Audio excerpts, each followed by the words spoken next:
খোকা, তোকে একটা কথা বলবো? হ্যাঁ মা, বলো। বেশ কয়েকদিন হলো আমার খুব আম খেতে ইচ্ছে হচ্ছে রে, আর এখন আমের সিজন চলছে, তাই বলছিলাম আমাকে একটু আম এনে দিবি? আম খেতে আমার খুব ভালো লাগে। মায়ের কথা শুনে উত্তমবাবু বললেন, ঠিক আছে মা, আগামীকাল কাজ থেকে ফেরার সময় আমি তোমার জন্য আম নিয়ে আসব। পরের দিন উত্তমবাবু মায়ের জন্য বড় বড় দুটো আম এনে দিলেন, আর কিছু আম স্ত্রীর হাতে দিলেন। কিন্তু মাকে যে দুটো আম দিয়েছে তা তিনি নিজের স্ত্রীকে জানালেন না, কারণ স্ত্রী শুনলে ঝামেলা শুরু করে দেবে। পরের দিন দেখা গেল উত্তমবাবুর মা গৌরী দেবীর পেট খারাপ হয়ে গেল। আসলে বুড়ো মানুষ তো, লোভ সামলাতে পারেনি। এতদিন পর পাকা পাকা দুটো আম দেখে একসঙ্গেই খেয়ে ফেলেছেন, আর বয়স্ক মানুষ তো, তাই পেটে সহ্য হয়নি। উত্তমবাবুর স্ত্রী সোমা আমের খবরটা জানতে পেরে গৌরী দেবীকে উদ্দেশ্য করে বলে, সারা দিন শুধু খাই খাই, বয়স হয়েছে, খাওয়া আর কমলো না। এই বয়সে এত লোভ কেন বলুন তো?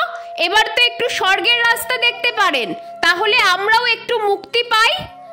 গৌরী দেবী বৌমার কথা শুনে তেমন কষ্ট পেলেন না, কারণ বৌমা প্রায়ই এই ধরনের কথা বলে থাকে। এরপর আস্তে আস্তে গৌরী দেবী এতটাই অসুস্থ হয়ে পড়লেন যে বিছানাতেই সব করতে শুরু করলেন।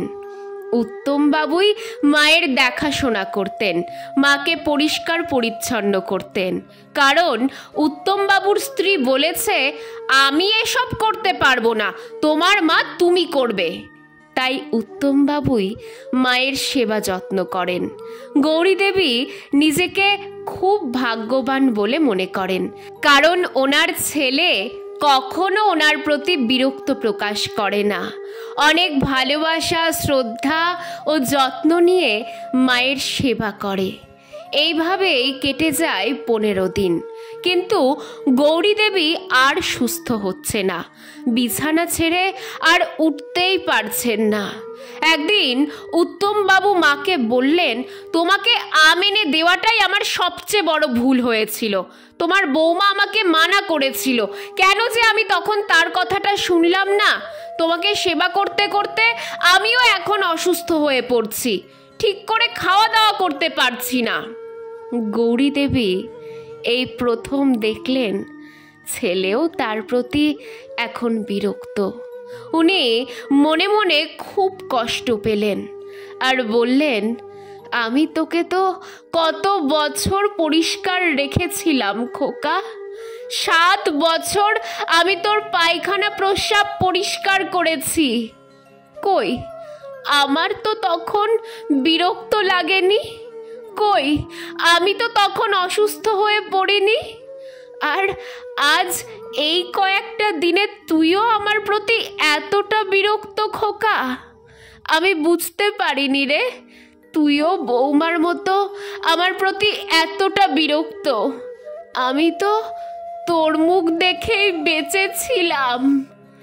তোর মুখে মা ডাক শুনলে, যাকে সেসব কথা থাক, আমি সব সময় চাইব তুই খুব ভালো থাক।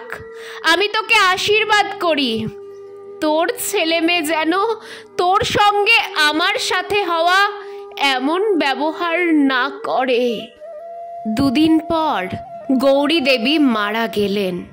উত্তমবাবুর তখন মায়ের শেষ কথাগুলো বারবার মনে হতে লাগলো। তখন তিনি মৃত মায়ের পা ধরে ক্ষমা চাইতে লাগলেন। আমার ভুল হয়ে গেছে মা, আমাকে ক্ষমা করে দাও, ক্ষমা করে দাও।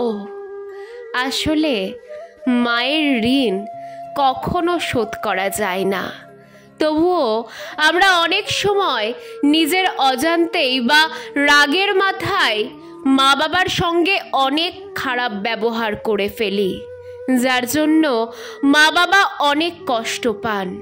তবুও মা বাবারা কখনো আমাদের খারাপ চান না। তাই আমাদের সবার চেষ্টা করা উচিত আমাদের সামর্থ্যের মধ্যে মা বাবাকে ভালো রাখার।